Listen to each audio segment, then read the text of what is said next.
Salam Kamir, kekaguman ilahi mengarah pada iman dan rahmat. Saudara-saudari, saya mau mencelupkan roti ini ke dalam teh saya supaya menjadi nikmat.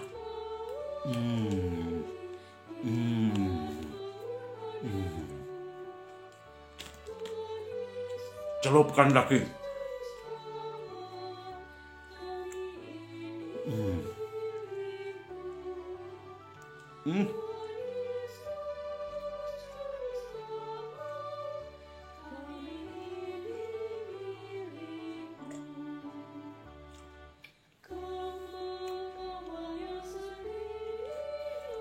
Saudara-saudari yang terkasih, apakah saya mau menyerahkan Yesus? Karena Injil hari ini berkata, seorang di antara kamu akan menyerahkan aku, menyerahkan anak manusia. Maka para murid pada bertanya, siapa itu guru? Dan Petrus, dia bertanya atau minta kepada murid yang dikasihi Yesus, yaitu Yohanes. Minta, coba tanyakan siapa yang dimaksud.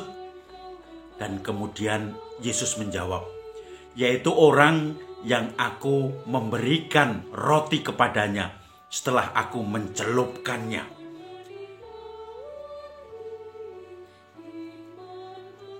Saudara-saudari yang terkasih, saya menerima roti yang setelah dicelupkan. Dan ternyata yang diceritakan Yesus itu terjadi, tetapi para murid tidak memperhatikan. Karena begitu Yesus mengambil roti, mencelupkan roti itu, kemudian diberikan kepada Yudas Iskariot.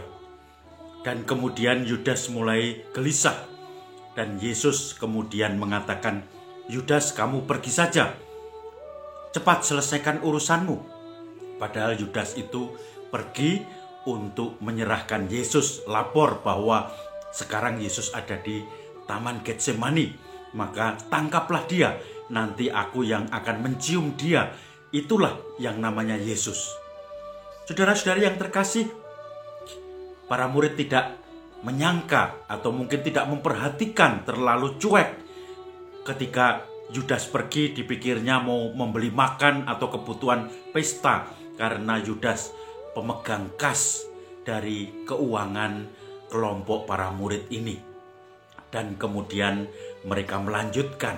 Yesus juga menyatakan, kamu tidak akan mungkin ikut kemana aku pergi, tapi kelak kamu akan ikut aku. Maka Petrus juga bertanya, loh kemana mau pergi kok aku tidak mungkin ikut? Aku ingin mati, aku bahkan rela menyerahkan nyawaku untuk guru. Dan sekali lagi Yesus selain memperingatkan Yudas juga memperingatkan Petrus. Sebelum ayam berkokok pagi ini, kamu akan menyangkal aku 3 kali.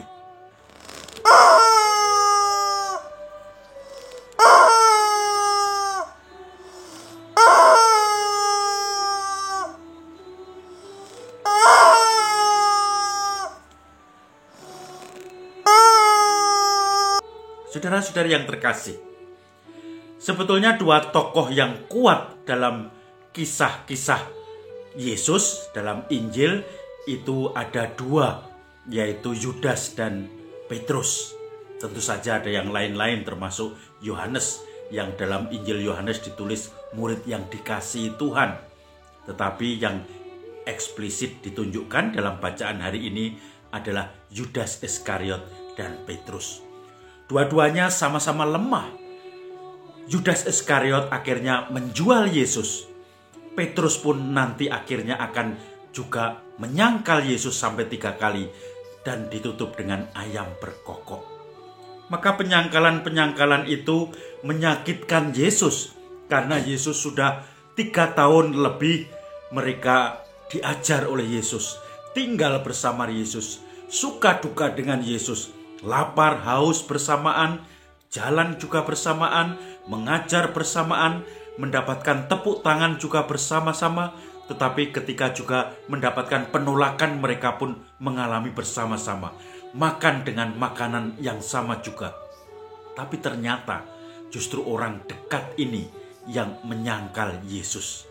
Justru karena orang dekat yang menyangkal ini, maka bisa dibayangkan sakit hati Yesus.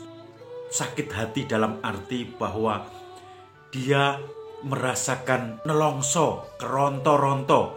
Apa itu dalam bahasa Indonesia? Merasa sedih. Kenapa orang yang dia cintai, dia dekat sekali, kok semuanya atau dua-duanya ini sangat mencolok, menyangkal, bahkan menjual dia. Yudas dan Petrus. Tapi saudara-saudari yang terkasih, nanti dalam sejarahnya justru ini Injil bacaan hari ini adalah awal bagaimana nasib dua orang ini mewakili nasib banyak orang di dunia ini. Mungkin nasib kita juga. Ketika Yudas Iskariot akhirnya menjual Yesus mendapatkan uang recehan, kemudian Yudas Iskariot melihat bahwa Yesus sungguh-sungguh ditangkap, diadili, disalibkan. Maka Yudas kemudian juga merasa bingung, menyesal. Tetapi penyesalannya berujung pada kekeliruan, kematian yang abadi dan kekal, yaitu bunuh diri. Semua uangnya dia lemparkan dan dia bunuh diri. Bahkan diceritakan uang itu akhirnya dipakai untuk membeli makam yang baru. Saudara-saudari yang terkasih, Yudas Iskariot saking bingungnya, saking menyesalnya, tetapi dia mungkin tidak pernah merasakan Yesus yang penuh kasih dan pengampun. Maka dia menggantung diri, dia bunuh diri, tidak mau lagi kembali pada Yesus. Seakan-akan dia sudah tidak punya, mata tertutup, tidak punya harapan lagi. Gambaran orang yang tidak bisa bangkit lagi ketika kegagalan. Maka Yudas sering disebut sebagai dosa yang melawan Roh Kudus, dosa yang sungguh-sungguh berat dan akhirnya bunuh diri. Tetapi coba di sisi lain, Petrus yang berkuar-kuar mengatakan, aku rela menyerahkan nyawaku demi guru. Tapi ternyata ditanya oleh wanita-wanita, oleh pelayan-pelayan saja dia malu. Dia menyangkal Yesus. Oleh prajurit juga dia malu. Siapa dia? Aku tidak kenal dia. Aku tidak kenal Yesus. Mungkin kamu salah orang. Nah, itu yang dilakukan oleh Petrus. Tetapi kemudian dia ingat karena Yesus sudah mengatakan, sebelum ayam berkokok, kamu akan menyangkal saya 3 kali. Maka Petrus pun kemudian menyadari ayam berkokok. Dan dia mulai menyesal. Dia lari, dia malu, dia tidak pantas. Tetapi dia masih merasakan kebaikan Yesus. Selama 3 tahun hidup bersama, Petrus akhirnya menemukan Yesus yang selalu mengampuni, memaafkan, yang penuh kasih, tidak mungkin membuang. Dengan perumpamaan anak yang hilang, domba yang hilang, dirham yang hilang, mutiara yang hilang, semuanya menggambarkan bagaimana pengampunan itu tidak akan pernah habis. 70 kali, 7 kali, dan kali-kali yang lain. Pengampunan itu ada.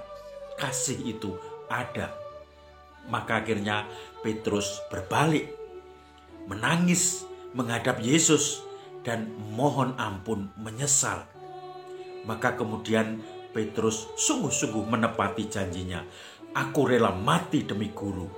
Bahkan ketika Petrus nantinya menjadi ujung tombak atau cikal bakal atau mungkin batu karang gereja, Petrus akhirnya dibunuh, ditangkap oleh pemerintahan Romawi pada waktu itu. Dan Petrus merasa, kalau saya disalibkan seperti guru saya tidak pantas. Maka akan lebih baik saya disalibkan tetapi kepala saya di bawah, kaki saya di atas. Maka konon menurut cerita, Petrus akhirnya disalibkan juga di Roma dengan kepala di bawah dan kaki di atas. Mungkin itu juga sangat menyakitkan, tetapi itu diungkapkannya bagaimana dia ingin menunjukkan penyesalannya yang sungguh-sungguh. Dan Petrus menjadi tokoh dalam gereja, menjadi misionaris walaupun di Yerusalem, kemudian ke Roma, tetapi dia menjadi misionaris yang agung. Saudara-saudari yang terkasih, Injil hari ini mengingatkan kita bahwa ada jatuh dalam dosa, ada keberdosaan.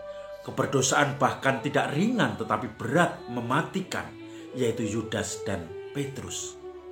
Tetapi sekarang yang terpenting adalah bagaimana sikap kita yang sudah jatuh dalam dosa berat itu.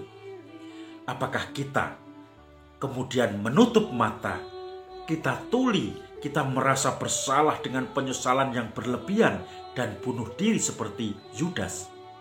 Atau kita justru berlutut mohon kepada Tuhan, melihat pengampunan Tuhan seperti Petrus yang ketika diingatkan oleh ayam berkokok, akhirnya Petrus pun berubah, menyesal, menghadap gurunya Yesus dan akhirnya mohon ampun. Petrus akhirnya menjadi pewarta kabar keselamatan Tuhan yang menjadi saksi kebangkitan Tuhan. Maka saudara-saudari, mari kita bangun diri kita, semangat pertobatan kita, agar kita juga semakin hari semakin melihat kasih Tuhan dan diangkat menjadi rasul atau muridnya, utusannya untuk membawa wajah Allah, kerahiman dan kasih Allah kepada setiap orang yang membutuhkannya.